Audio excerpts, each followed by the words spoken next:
All right, just injury update. Chris Hogan. Obviously, you guys saw he went out yesterday, and that ended up being a high ankle sprain. Kind of look at the timetable for that. We kind of have done some additional tests, waiting for those to get back to see it. If it's more than that, and then really the rest of those guys, a couple guys went out, but then came back in. Everybody ended up getting out of the game outside of Chris. Really, not much has changed from last night.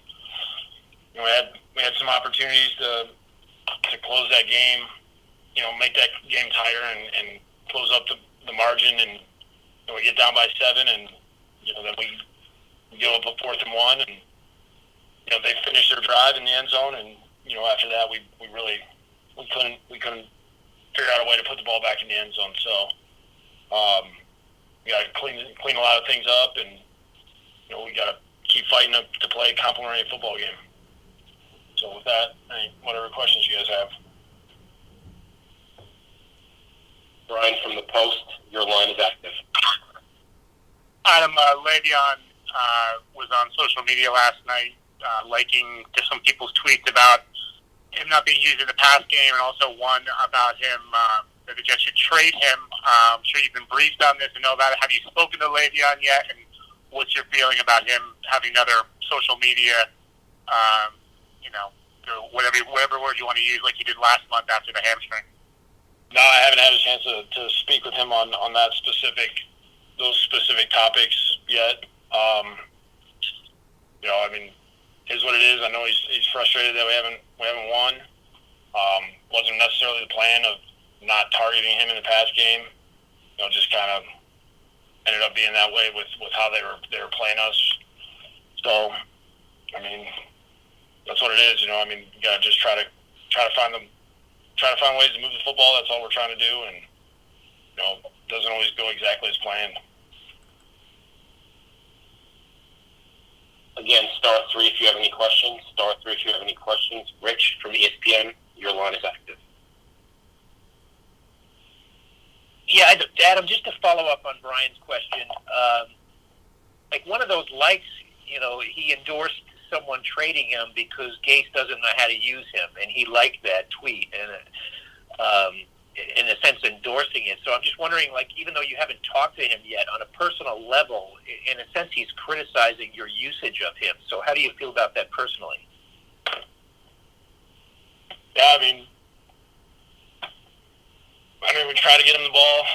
It's sometimes when you got a guy inside, outside of you, and it is what it is. Sometimes the defense takes guys away that we're trying to get the ball to. I get it in the aspect of players are, they get frustrated when they feel like they should either be targeted more or get more touches. There's a lot of guys feeling that way, and, we just got to go back to work and figure out ways to get our guys involved.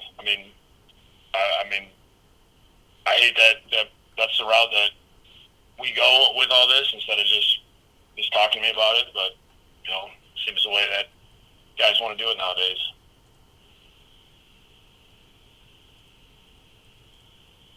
Connor from The Athletic, your line is active.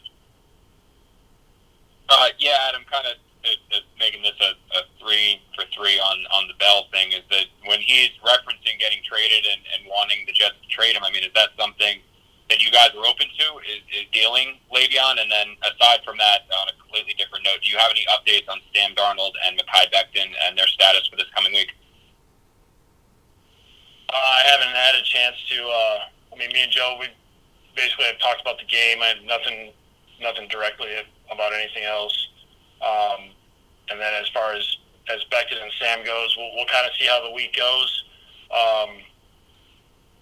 Really we got to see how they both feel. We got today and tomorrow to kind of, keep working those guys through, their rehab and the things they're doing in the training room, just kind of see, where their strength is. And then once we get to Wednesday, then we'll have a better idea. But, we still got a couple days here to kind of really see where these guys are at health-wise. Brian from The Post, your line is active.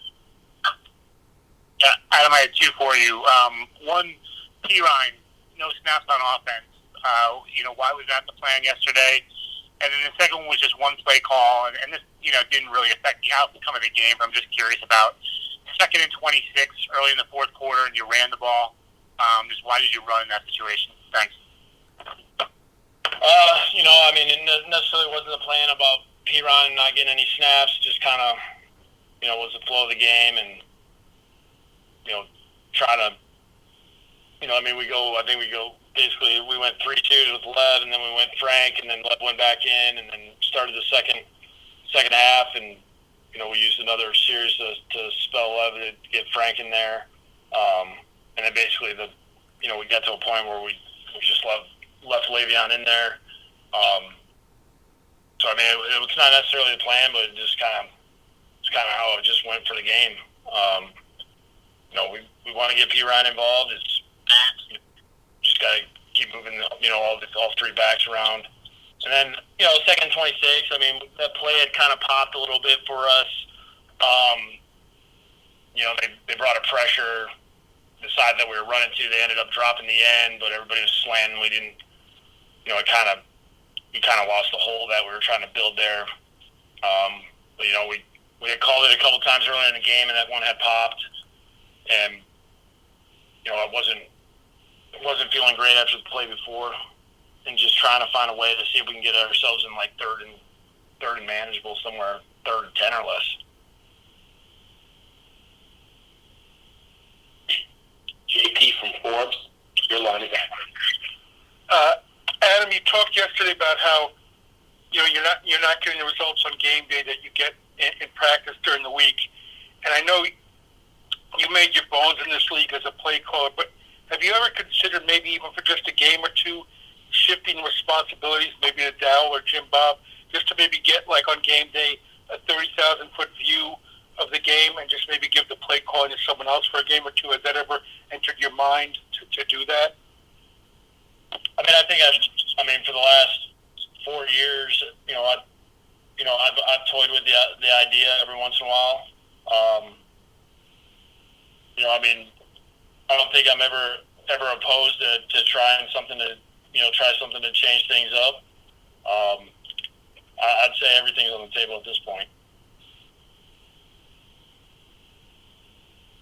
Ralph from SNY, your line is active. Hi, Adam. On Sam, is it still for him, the decision for him to play or not, is it still a pain tolerance, strength thing, or has there been any other damage to his shoulder discovered? And also, have you thought at all about just sitting him until he's completely 100%?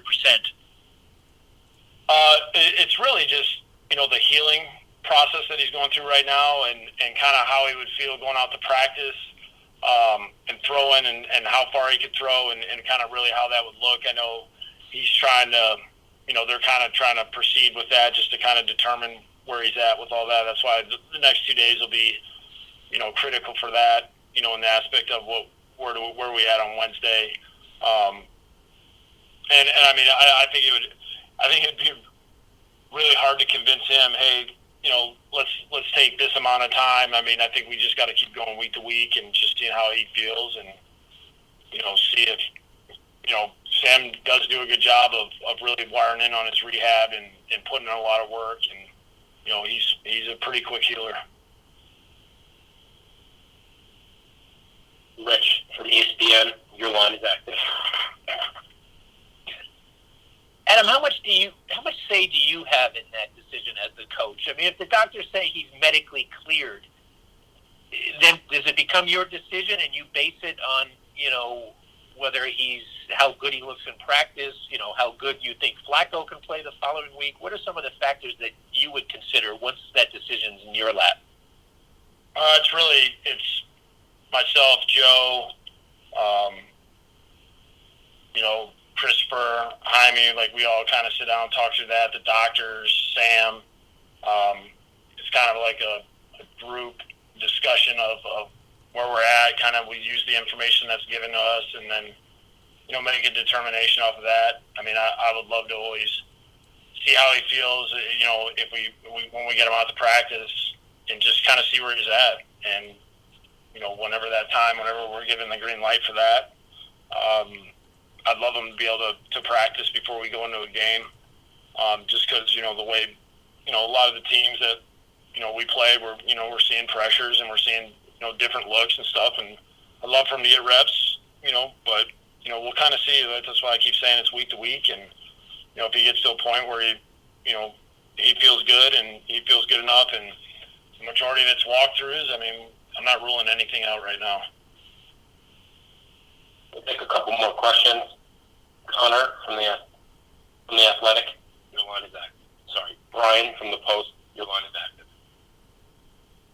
I'm curious when you found out about the schedule change for you guys yesterday, because it happened, during the middle of the game.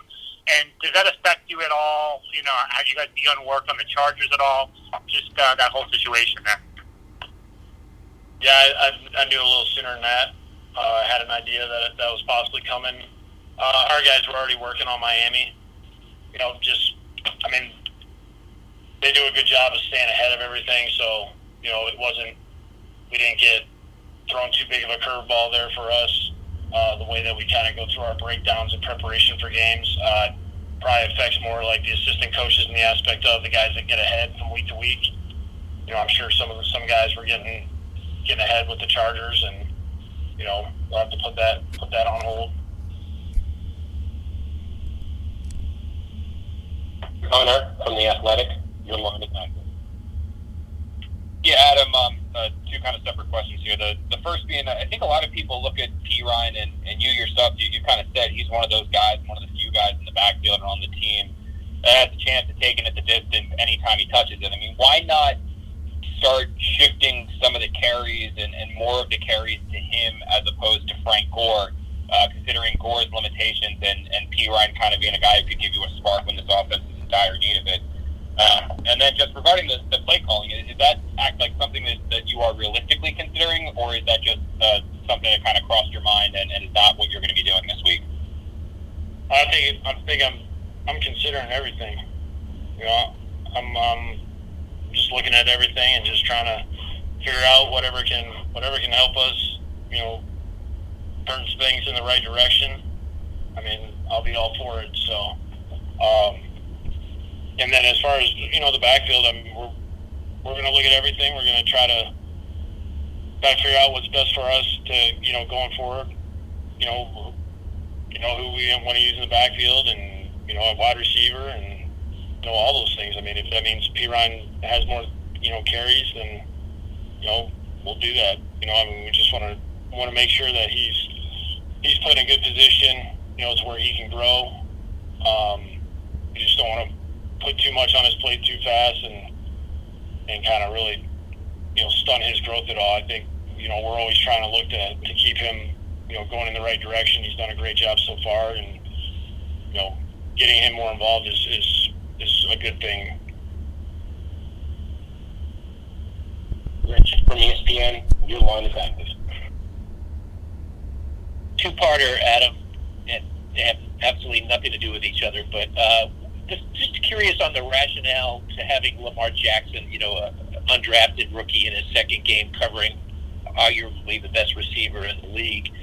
And then secondly, on the play calling thing, have you always, in all your time as a head coach in your 4 previous seasons, did you always call the plays in every game, or did you ever hand off at any point? No,